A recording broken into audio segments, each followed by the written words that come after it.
Hi friends, പുതിയൊരു വീഡിയോയിലേക്ക് എല്ലാവർക്കും സ്വാഗതം. അങ്ങനെ അച്ഛമ്മ പറഞ്ഞതനുസരിച്ച് വേദ വന്നിട്ട് വിക്രമിനെ വിളിക്കുകയാണ്. വിക്രം വിക്രം എന്ന് വിളിക്കുന്നുണ്ട്. അപ്പോൾ വിക്രം അത് കേട്ടിട്ട് മിണ്ടുന്നൊന്നുമില്ല കേട്ടോ, മിണ്ടാതിരിക്കുകയാണ്. അപ്പോൾ അച്ഛമ്മ ഇങ്ങനെ ഇവള് വിക്രമിനെ പേരാണോ വിളിക്കുന്നത്? വരട്ടെ, ഞാൻ ഇപ്പോൾ വരാം. അപ്പോൾ നന്ദിനി പിന്നെ ഇവിടെ വരാൻ പോകുമ്പോൾ നീ അവിടെ നിൽക്ക്, നീ എങ്ങോട്ടാ? അവിടെ തന്നെ നിൽക്ക്, ഞാനിപ്പോൾ വരാമെന്ന് പറഞ്ഞിട്ട് പോവുകയാണ് പുറത്തേക്ക്. അപ്പോൾ അച്ഛനിങ്ങനെ കമലേനെ നോക്കിയിട്ട് ചോദിക്കുന്നുണ്ട് എന്താ കാര്യം. അപ്പോൾ കമൽ പറഞ്ഞു അറിയില്ല എന്ന് പറയും. അപ്പോൾ വിക്രമിനെ വിളിച്ചുകൊണ്ടിരിക്കുകയാണ് വേദ. അപ്പോൾ അച്ഛമ്മ വന്നിട്ട് മോളെ വിക്രമിനെയാണോ നീ വിളിക്കുന്നത്? അച്ഛമ്മേ, നീ വിക്രമിനെ പേരാണോ വിളിക്കുന്നത്? അത് പോരെ അച്ഛമ്മേ. ശരിയാണ്, ചേട്ടാന്നൊന്നും വിളിക്കേണ്ട കാര്യമില്ല ഇന്നത്തെ കാലഘട്ടത്തിൽ. പക്ഷേ വിളിക്കുമ്പോൾ എന്തെങ്കിലും ഒരു സുഖം വേണ്ടേ ആ ഒരു വിളി കേൾക്കാനായിട്ട്? ഞാൻ എൻ്റെ ഭർത്താവിനെ വിളിച്ചിരുന്നത്, എൻ്റെ ഭർത്താവിൻ്റെ പേര് ഗിരിജാവല്ലഭൻ എന്നായിരുന്നു. ഞാൻ ആ ഒരു വിളി ചുരുക്കി ഗീന്ന് മാത്രമേ വിളിക്കുള്ളൂ. ഗീന്ന് അങ്ങ് സ്നേഹത്തോടുകൂടി വിളിക്കുമ്പോൾ അങ്ങനെ അങ്ങോട്ട് വിളി കേൾക്കും. അതൊരു ട്രെൻഡായി മാറി. എന്നിട്ട് എൻ്റെ നാട്ടിലുള്ള ആൾക്കാരൊക്കെ അങ്ങനെ പെണ്ണുങ്ങളൊക്കെ വിളിക്കാൻ തുടങ്ങി. പീതാപ്പൻ്റെ പീന്നും പിന്നെ അതുപോലെ തന്നെ ശശിധരൻ്റെ ഷാന്നും അങ്ങനെയൊക്കെ ഓരോ വിളികൾ ആയിരുന്നു അവിടെ. എന്തായാലും മോളൊരു വിളിക്കുന്നു പറഞ്ഞിട്ട്, അപ്പോൾ വീന്ന് വിളിക്കുന്ന ഒരു ചേലില്ലല്ലോ അച്ഛമ്മയെന്ന് പറയും. വിക്രു എന്ന് വിളിക്കാൻ പറയാം. അങ്ങനെ വിക്രു, മോനെ വിക്രു എന്ന് വിളിക്കുകയാണേ വേദ. വിക്രം എന്താടി എന്ന് ചോദിച്ചിട്ട് ഇങ്ങനെ എഴുന്നേറ്റ് വരികയാണേ. അച്ഛമ്മനെ കണ്ടോടുകൂടിയിട്ട് അച്ഛമ്മയാണോ? ഞാനാണ് മോനെ വിളിച്ചത്, വാ എന്ന് പറഞ്ഞിട്ട് അച്ഛമ്മ അകത്തേക്ക് പോവുകയാണേ. അപ്പോൾ വേദയാണെങ്കിൽ വാ വിക്രു അകത്തേക്ക് വാ എന്ന് പറഞ്ഞിട്ട് ഇങ്ങനെ കളിയാക്കി വിളിക്കുകയാണ്. അങ്ങനെ എല്ലാവരും കൂടിയിട്ട് അകത്ത് ഇങ്ങനെ നിൽക്കുകയാണ്. അപ്പോൾ എന്താണ് അച്ഛമ്മ പറയണതെന്ന് ആർക്കും മനസ്സിലാവുന്നില്ല, പറയാൻ പോകുന്നത് എന്താണെന്ന് മനസ്സിലാവുന്നില്ല. അപ്പോൾ അച്ഛമ്മ പറയുകയാണ് 2 ദിവസത്തേക്ക് ഉള്ള ഡ്രസ്സ് എല്ലാവരും പാക്ക് ചെയ്ത് വയ്ക്കാം. നമ്മൾ 2 ദിവസത്തേക്ക് തറവാട്ടിലേക്ക് പോവുകയാണ്. ഇത് കേൾക്കുമ്പോൾ എല്ലാവർക്കും സന്തോഷമാവാണ് കേട്ടോ. അപ്പോൾ അച്ഛമ്മ പറയുകയാണ് ഈ വീട്ടിൽ പുതിയൊരു കല്യാണം നടന്നിട്ട് അതിൻ്റേതായ ചടങ്ങുകളൊന്നും ചെയ്തിട്ടില്ലല്ലോ. ബാക്കിയുള്ള 2 പേരുടെ കല്യാണം കഴിഞ്ഞപ്പോൾ ആ ചടങ്ങുകളൊക്കെ ചെയ്തില്ലേ എന്ന് പറയുകയാണേ. അപ്പോൾ അത് കേൾക്കുമ്പോൾ നന്ദി എനിക്ക് അത്ര ഇഷ്ടപ്പെടുന്നില്ല കേട്ടോ. അപ്പോൾ സുധാകരൻ വന്നിട്ട് അമ്മേ ഇതൊന്നും നടക്കുന്ന കാര്യമല്ല എന്ന് പറയും.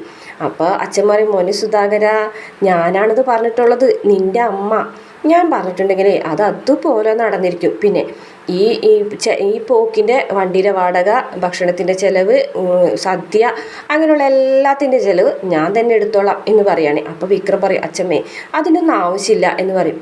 ആവശ്യമുണ്ട് മോനെ, ഇതേ അച്ഛമ്മ പറയുന്നതാണ്, നീ അനുസരിച്ചാൽ മതി എന്ന് പറഞ്ഞിങ്ങാണ്ട് ഭീഷണിപ്പെടുത്തോട്ടാം. അപ്പോൾ വിക്രം ഒന്നും മിണ്ടാതെ ഇങ്ങനെ നിൽക്കുകയാണ്. എന്നിട്ട് അച്ഛമ്മ പറയുന്നുണ്ട് തറവാട്ടിൽ പോയി 2 ദിവസം നിൽക്കുക. അവിടെ വെച്ച് നിങ്ങൾ വീണ്ടും മാലയിടണം. എന്തായാലും ഞാനും കണ്ടിട്ടില്ലല്ലോ മാലയിടുന്നതൊക്കെ. അപ്പോൾ ആ ഒരു ചടങ്ങും കൂടെ നടത്താം. ഇത് തീരുമാനിച്ചിരിക്കുന്നത് അച്ഛമ്മയാണ്. അപ്പം ഇനി പോകാനുള്ള ഒരുക്കങ്ങളൊക്കെ എല്ലാവരും തയ്യാറാക്കുക. മോനെ ഇങ്ങോട്ട് വന്നേ. അപ്പോൾ കൂടി വരും കേട്ടോ. അതെ, നമ്മൾ പോകുന്ന ആൾക്കാരുടെ ഭക്ഷണം അങ്ങനെയുള്ള ചിലവുകളും കാര്യങ്ങളും ഒക്കെ നീ തന്നെ ചെയ്യണം. പക്ഷെ അതിനുള്ള പൈസ ഒക്കെ അച്ഛമ്മ തരാട്ടാ, മുൻകൂറായിട്ട് തന്നു വെക്കാം. ശരി അച്ഛമ്മ, ഞാനത് ചെയ്തോളാം. മോനെ വിനായക, നാളെ പോകാനുള്ള വണ്ടി രാവിലെ തന്നെ ഇവിടെ ഉണ്ടായിരിക്കണം. അത് നീയാണ് നോക്കേണ്ടത്. പൈസ ഒക്കെ ഞാൻ തരാം. ശരി അച്ഛമ്മേ, അങ്ങനെ ചെയ്യാം എന്ന് പറയാണ്. നന്ദിനി, നമ്മൾ പോകുന്നതിൻ്റെ വീഡിയോ ഒക്കെ നീ എടുക്കണേ, എനിക്ക് സോഷ്യൽ മീഡിയയിൽ അപ്ലോഡ് ചെയ്യാനാണ്. നിനക്ക് എന്തെങ്കിലും മടിയുണ്ട്? ഇല്ല അച്ഛമ്മേ, ഞാൻ ചെയ്തോളാം. ഇനി എല്ലാവരും പൊക്കോളം പറയും. എല്ലാവരും പോയി കഴിഞ്ഞപ്പോൾ അച്ഛമ്മ കമലനെ നോക്കിയൊരു ചിരിക്കുന്നുണ്ട്. പിന്നീട് രാത്രിയാകുമ്പോൾ വേദ പാലും കൊണ്ടുവരികയാണ്. വിക്രം ഇങ്ങനെ കെടുക്കുകയാണ്. അപ്പോൾ പാലും കൊണ്ട് വന്നിട്ട് വേദ ഇങ്ങനെ നിൽക്കുന്നുണ്ട്. എന്നിട്ട് വേദ ചോദിക്കുകയാണ് എന്താണ് വെട്ടുപോത്തേ എന്ന് ചോദിക്കുകയാണ്. പിന്നെ പേര് മാറ്റിയത് ഓർമ്മയില്ല. മോനെ വിക്രു, നിന്നെ ഞാൻ എന്ന് പറഞ്ഞിട്ട് കൈയും ചൂണ്ടി കാണിക്കുകയാണ്. ഇതൊന്നും പറഞ്ഞതേ ഞാനല്ല, അച്ഛമ്മയാണ് പറഞ്ഞത്. ഈ പാല് കുടിച്ചോളാൻ വേണ്ടിയിട്ട് വന്നതാണ് എന്ന് പറയട്ടോ. ആ തള്ള കൊടുത്ത് പോകുന്നവരെയല്ലേ ഉള്ളൂ ഇതൊക്കെയെന്ന് എനിക്ക്. തള്ളേ, ഇത്രയും സ്നേഹത്തോടെ നിങ്ങളോട് പെരുമാറുന്നൊരു അച്ഛമ്മനെയാണ് ഇങ്ങനെ വിളിക്കുന്നത്. ഞാനെന്തായാലും അത് അവരോട് പറഞ്ഞില്ല. ആ പാവം മനസ്സ് വിഷമിക്കും. ഈ പാല് കുടിച്ചോ, ഇതെന്താ പതിവില്ലാത്തൊരു പാല്. അതെ, ഈ പാല് അച്ഛമ്മ തന്നു വിട്ടതാ. നിങ്ങളിപ്പോൾ തള്ളാന്ന് വിളിച്ചില്ലേ അവർ, അത് ആ തള്ളയുടെ തലയെ കൂടെ കൊണ്ടൊഴുക്കി. ശരി എന്ന് പറഞ്ഞിട്ട് പോകുമ്പോഴേക്ക് നീ എങ്ങോട്ടേ പോകുന്നത് എന്ന് പറഞ്ഞിട്ട് കയ്യിലിങ്ങനെ പിടിച്ച് വലിക്കുകയാണേ. അല്ല, തലയിൽ ഒഴിക്കണ്ടേ, ഇങ്ങോട്ട് എന്ന് പറഞ്ഞു കണ്ടിട്ട് ആ പാലിങ്ങനെ വാങ്ങിക്കുകയാണേ. എന്നിട്ട് വേദ ഇങ്ങനെ നോക്കി നിൽക്കുന്നുണ്ട് വിക്രമിനെ. അപ്പോൾ പറയും നീ ഇനി ഒന്ന് പോകുമോ എന്ന് ചോദിക്കുകയാണ് കേട്ടോ. പോകാം. നാളത്തേക്ക് പോകുന്നില്ലേ, നിങ്ങൾക്ക് എന്തെങ്കിലും പാക്ക് ചെയ്യാനുണ്ടെങ്കിൽ ഞാൻ ഹെൽപ്പ് ചെയ്യാം. വേണ്ട, തൽക്കാലം നീ ആ യാത്രയിൽ നിന്ന് ഒഴിവായി തരാൻ പറ്റുമോ എന്ന് ചോദിക്കണേ. പിന്നെ ഈ യാത്രയുടെ മെയിൻ അട്രാക്ഷനെ ഞാനാ, പിന്നെ ഞാൻ എങ്ങനെയാണ് ഒഴിവാകാം? എന്തായാലും ശ്രീനിവാസിന് വേണ്ടിയിട്ട് നാട്ടുകാരെ മുന്നിൽ വെച്ച് നിങ്ങൾ തന്നെ ഒരു മാല ഇട്ടില്ലേ, ഇനി അച്ഛമ്മയ്ക്ക് വേണ്ടിയിട്ട് ഒരു മാലയും കൂടി ഇട്ട്.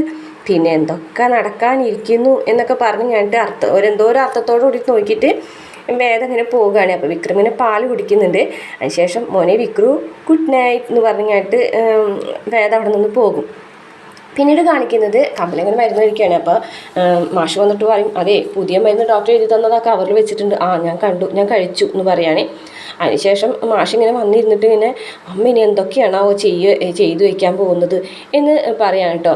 അപ്പോൾ പറയും, അമ്മ ചെയ്തതിൽ എന്താ തെറ്റ്, അമ്മ അമ്പലത്തിൽ പോയി മാലിടുന്നല്ലേ പറഞ്ഞുള്ളൂ എന്നൊക്കെ പറയുകയാണേ.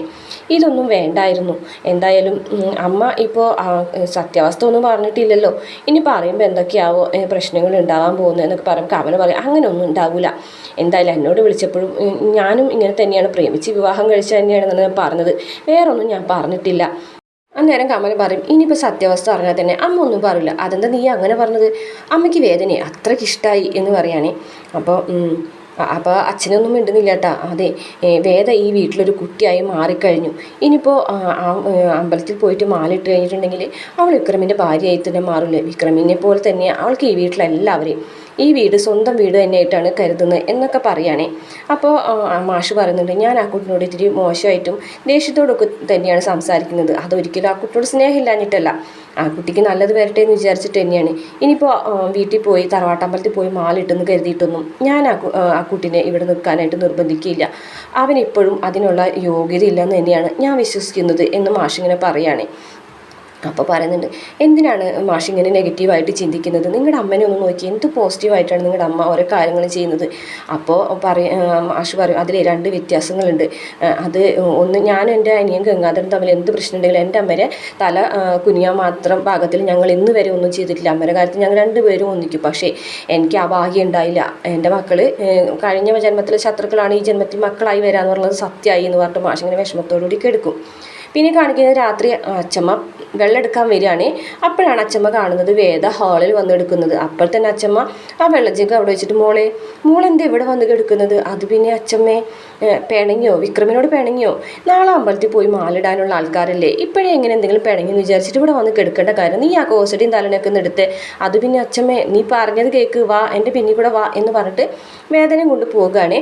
അപ്പോൾ വാതിൽ വന്ന് മുട്ടുമ്പോൾ ആരാത് ചോദിക്കും, ഞാനാടാ എന്ന് പറയട്ടോ. അപ്പോഴേക്കും വേഗം തന്നെ വിക്രം വന്ന് വാതിൽ തുറക്കുന്നുണ്ട്. അച്ഛനെ കാണുമ്പോൾ വിക്രം ഇങ്ങനെ നിൽക്കുകയാണ്. അച്ഛമ്മ ദേഷ്യത്തോട് കൂടിയിട്ട് മുന്നിൽ നിന്ന് മാറടാ എന്ന് പറഞ്ഞിട്ട് അകത്തേക്ക് കയറുകയാണ്. വേദയാണെന്നുണ്ടെങ്കിൽ പായം തല്ലൊക്കെ പിടിച്ച് നിൽക്കുകയാണ്. എന്നിട്ട് വേദ അകത്തേക്ക് കയറാണ്ട്, അനുഭവിച്ചോ എന്ന് വിക്രമിനോട് വേദ ഇങ്ങനെ പതുക്കനെ സ്വകാര്യമായിട്ട് പറയുന്നുണ്ട്. അതിനുശേഷം വിക്രമിൻ്റെ അടുത്തേക്ക് വരികയാണ് കേട്ടോ. എന്താണ് കാര്യം, നിങ്ങൾ എന്നിൽ നിന്ന് എന്തെങ്കിലും ഒളിക്കുന്നുണ്ട്, എന്താ അച്ഛമ്മ അങ്ങനെ ചോദിച്ചതെന്ന് വിക്രം ചോദിക്കുന്നുണ്ട്. അല്ല, നിങ്ങൾ ഈ പിണങ്ങി ഇങ്ങനെ കെടുക്കേണ്ട ആവശ്യമുണ്ടോ, അതല്ലെങ്കിൽ ഇനിയിപ്പോൾ അവൾ അവിടെ തന്നെയാണ് കെടുക്കുക, നീ എന്താണ് ഇങ്ങനെ നിൽക്കുന്നത് എന്നൊക്കെ ചോദിക്കുകയാണ് കേട്ടോ വിക്രമിനോട്. അല്ല അച്ഛമ്മേ, അത് പിന്നെ എന്ത് പിന്നെ ഇങ്ങനെ പിണങ്ങി മാറിക്കെടുക്കാൻ മാത്രം എന്ത് പ്രശ്നമാണ് നിങ്ങൾ തമ്മിലുള്ളത്, ഈ പുതുമോടിയിൽ എങ്ങനെ സംഭവിക്കുന്നതാണോ ഇത്, ചെറിയ എന്തെങ്കിലും പ്രശ്നങ്ങൾ പറഞ്ഞു തീർക്കാവുന്നതല്ലേ ഉള്ളൂ എന്നൊക്കെ അച്ഛൻ ഇങ്ങനെ പറയുകയാണേ. അപ്പോൾ അത് പറയുന്നത്, നിനക്കല്ലെങ്കിൽ വല്ല മാറാരോഗം ഉണ്ടോ ഇവിടെ മാറ്റി കെടുത്താനായിട്ട്, എങ്കിലേ നമുക്ക് നാട്ടിൽ പോകുമ്പോൾ ഒരു വൈദ്യനെ കാണിക്കാമെന്നൊക്കെ പറയുമ്പോൾ വേദന ഇങ്ങനെ ചിരിക്കുന്നുണ്ട്. അപ്പോൾ വിക്രം പറയും, അച്ഛമ്മേ ഇവൾക്ക് വലിയ ഹാളിൽ കിടക്കുന്നതാണ് ഇഷ്ടം എന്ന് പറയാനിട്ട്, ആണോ, എന്നാൽ ഈ ഹാളൊന്ന് വലുതാക്കിയിട്ട് ഇവിടെ കെടുത്തിയാൽ മതിയിട്ടാന്ന് പറയാനേ. അല്ല അച്ഛമ്മേ ഇവിടെ വലിയ കൂർക്കം വലിക്കും. അപ്പോൾ വേദ പറയും, അയ്യോ അച്ഛമ്മേ ഞാൻ കൂർക്കൊന്നും വലിക്കില്ല എന്ന് പറയും കേട്ടോ. അപ്പോൾ അതെ, കൂർക്കം വലിക്കുന്നത് ഒരാൾ സ്വന്തമായിട്ട് കേൾക്കില്ല, മറ്റുള്ളവർ പറഞ്ഞാൽ അത് അറിയുള്ളൂ എന്ന് പറയും കേട്ടോ. വിക്രമൊന്നും മിണ്ടാതെ നിൽക്കണ്ട. അപ്പോൾ അച്ഛൻ പറയും, നീ അവൾ കൂർക്കം വലിക്കുന്നുണ്ട്, നീ ഒരു വലിയൊരു പഞ്ഞി എടുത്ത് 2 ചെവിട്ടിലും കൂടെ കുത്തി തിരികെ വെച്ചാൽ മതി, മനസ്സിലായ, എന്നാലും അവൾ ഇവിടെ തന്നെ കെടുത്തിയാൽ മതി, ഇനി മുതൽ എല്ലാ ദിവസവും ഇവിടെ തന്നെ കെടുത്തിയാൽ മതി എന്ന് അച്ഛമ്മ പറയും കേട്ടോ. അച്ഛമ്മയാണെന്നുണ്ടെങ്കിൽ ദേഷ്യത്തോടുകൂടി തന്നെ പറഞ്ഞു, അതോ നിങ്ങൾ എന്നിൽ നിന്ന് എന്തെങ്കിലും മറച്ചു വെക്കുന്നുണ്ടോ എന്ന് ചോദിക്കാൻ കേട്ടോ. ഇല്ലല്ലോ, ഇല്ല അച്ഛമ്മേ, ഇവൻ എന്നെ തട്ടിക്കൊണ്ടുവന്നതൊന്നുമല്ലല്ലോ എന്ന് ചോദിക്കുകയാണ്. ഇന്നത്തെ കാലത്ത് അങ്ങനെയൊക്കെ നടക്കും അച്ഛമ്മ എന്ന് വേദ ചോദിക്കുകയാണ്. എങ്കിൽ ശരി, 2 പേരും കിടന്ന് ഉറങ്ങിക്കോ, വാതിലടച്ചോ വേദമോളെ എന്ന് പറഞ്ഞിട്ട് അച്ഛമ്മ അവിടെ നിന്ന് പോകും. അപ്പോൾ വേദയാണെന്നുണ്ടെങ്കിൽ വിക്രമിനെ ചിരിയോട് കൂടിയിട്ട്, ഒരു കള്ളച്ചിരിയോട് കൂടിയിട്ട് നോക്കിയിട്ട് വാതിലടക്കട്ടെ, അടക്കി എന്ന് വിക്രം പറയും. അങ്ങനെ വേദ ചെന്നിട്ട് വാതിലടച്ചതിന് ശേഷം ഒരു നാണത്തോടും എന്തോ ഒരു അർത്ഥം വെച്ചൊക്കെ വിക്രത്തിനെ നോക്കുമ്പോൾ വിക്രം ഇങ്ങനെ ആകെ പരിങ്ങി നിൽക്കുന്നത് കാണിച്ചിട്ടുണ്ടോ. ഇന്നത്തെ എപ്പിസോഡ് അവസാനിക്കുന്നത്. വീഡിയോ ഇഷ്ടപ്പെട്ടാൽ മറക്കാതെ നമ്മുടെ ചാനൽ ഒന്ന് സബ്സ്ക്രൈബ് ചെയ്ത് സപ്പോർട്ട് ചെയ്യണം കേട്ടോ.